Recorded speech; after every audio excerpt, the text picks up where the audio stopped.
Y'all gonna watch me get ready for work. I am a night shift RN and I do work at the psych hospital. And today, as the title of the thumbnail and the title of this video stated, we're going to be talking about the food that we feed our children and how that is impacting our generations to come. If you don't know, you need to go catch up. We have literally been in a series called Deliver Us. God charged me to be able to go and put out this content that talks about the different ways in which the things that you may not be aware of are holding you in bondage. Okay, God wants his people to be free, and he wants them to be free in every single which way. And one of those areas that God is highlighting to me in the spirit realm is the food that we are feeding our children. We're busier than ever. We have 50 million things going on. And so a lot of times, y'all, let me be honest, right? Let me be honest, okay? I'm just trying to get these kids fed. Do you hear me? I ain't thinking about, is it healthy? I ain't thinking about, is this something they should be eating? I'm just trying to get these kids fed, okay? And I understand it, but God said, my people perish for a what? Lack of knowledge. And so, that's what we'll be talking about. And the first step to that is talking about epigenetics. So if you don't know what epigenetics is, I know it sounds very complicated, but it's really not. So epigenetics is just talking about how certain genes in our body switch on and switch off. So just think about if you had a switchboard in your body and due to what you put inside of it, it turned it either on or it turned it off. When we put certain type of foods in our body, or we live a certain type of lifestyle, like we do drugs, or we don't work out, or we do work out, or we're sober, right? That has a determinant on which genes in our body are either turned on or turned off. This is so important, right? Because when we talk about having a lot of diseases in our bloodline, like diabetes, hypertension, cancer, when we talk about all of these many things, so many times we can feel like that's just what it is. But that's the furthest thing from the truth, right? That is so much power to know that due to epigenetics, right? We have power over our body in a certain sense, right? And then I also want to talk about genomics today. Genomics is the idea that certain people are more likely, due to family heritage, to carry certain diseases. However, genomics and what we expose our bodies to has a part to play in genomics, right? So there's no end all be all here. But what we find that is because our people don't understand this, so many people continue to introduce their bodies to the very things that their families introduce their bodies to.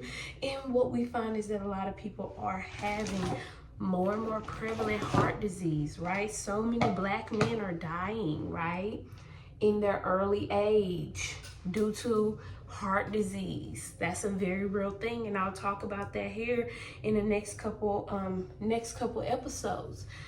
So many people are having diabetes, high blood pressure. Women are literally dying, right, from these diseases.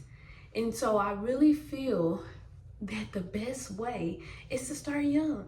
So it's hard to make changes when we our age, right? Because so many things have been ingrained in our mind. We can do it, but it's easier when we start with our children. We're breaking these generational curses off from the root, okay?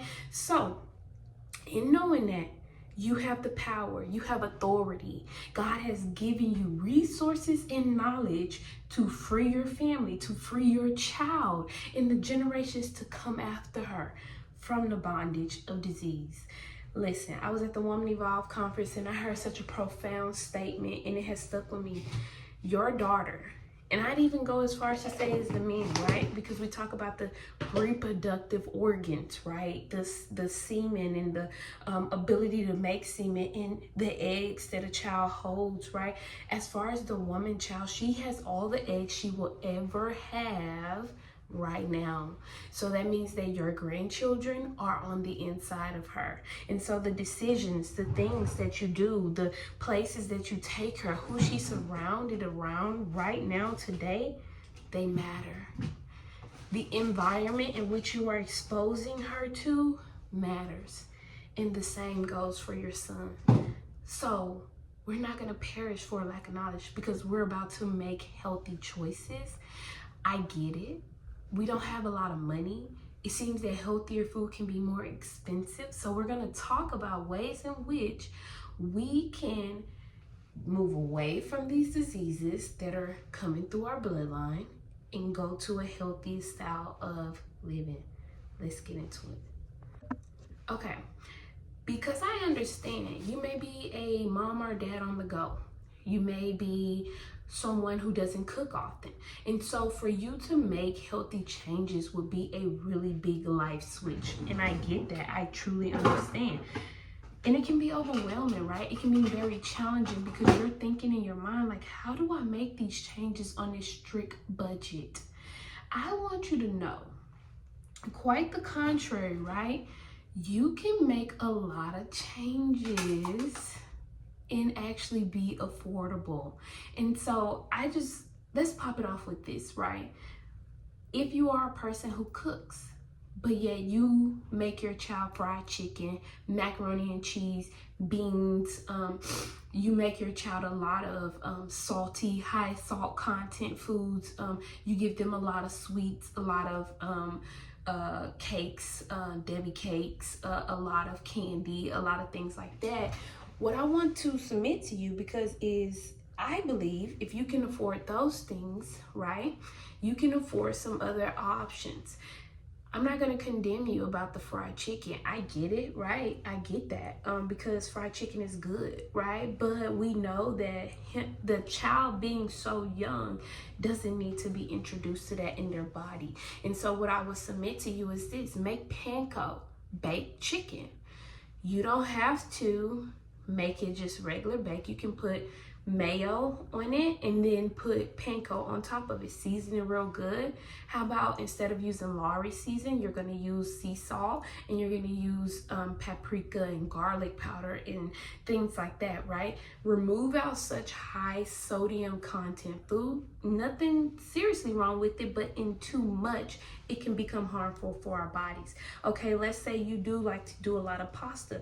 How about instead of using regular white pasta, switch it out for chickpea pasta. Maybe you can't afford to do a chickpea pasta every single week, but maybe you can afford, every single time you make it, but you can afford small increments of it. Let's say you're a person who makes a lot of starchy foods that are high in carbohydrates for the body and they turn into simple sugars. Maybe you could do something like fruit and Greek yogurt on the side. So what my kids do a lot of times is, let's say we do have chicken nuggets, right? We'll have chicken nuggets, but they'll do fruit and they'll do yogurt on the side, or we'll do fruit and we'll do a vegetable that I know that they're going to eat, because my kids hate vegetables, okay? So I completely understand. Let's say you're an on-the-go parent and you want to get something quick. How about instead of giving them soda, which I know that they want, and I know these are going to be hard changes to make, but let's say you do apple juice, right? And you do apple slices instead of fries. And one of the things that I worried about, right, with my child was, I don't want her to still be hungry if she's making these changes. The reason why your child is so hungry is because they're eating so much sugar and their body is not processing complex carbohydrates correctly, and they don't have a lot of protein in their body. So maybe you'll do a grilled chicken, right? A grilled chicken nugget with apples and fruit cup and maybe some yogurt on the side, right? You'll think of ways like that, right? We're not condemning fries. We're not condemning regular pasta, but Every single day, the body is being introduced to this high amount of sugar. And when we talk about processed food from the restaurants, we're talking about an immense amount of chemicals and sodium that are not very good for the body. And so much being introduced to the body has the opportunity, right, to turn on different switches after time in the body that we talk about, right, like heart disease. We talk about cancer. We talk about high blood pressure. We talk about diabetes, and we can go down the list of so many heritable diseases. So these are small changes, okay, that we can make, that we can do, that will dramatically and tremendously change the trajectory for our children's life. I want you to know that God has given us authority, power, and dominion to subdue every sickness and illness that wants to infiltrate our body. And it starts with us making healthy choices for our children. If you have stamps or you have WIC, I challenge you. Use that WIC for what it's for. They give you all these vegetables, fruit. I challenge you to make some switches out this week. If you have SNAP, I challenge you. Instead of you getting processed muffins, how about, because they have box muffins by Simply Meals. I challenge you to switch out those muffins. It may take you a little bit more of a second. I get it. But let's try our best to make some healthier choices. I pray that you've heard something on this video that has blessed you. I want greater for your children. I want greater for us. So don't get offended. Don't get offended, because we're going to grow. Pray that y'all be blessed. And until next time, peace. So I let my heart confess. You are so beautiful.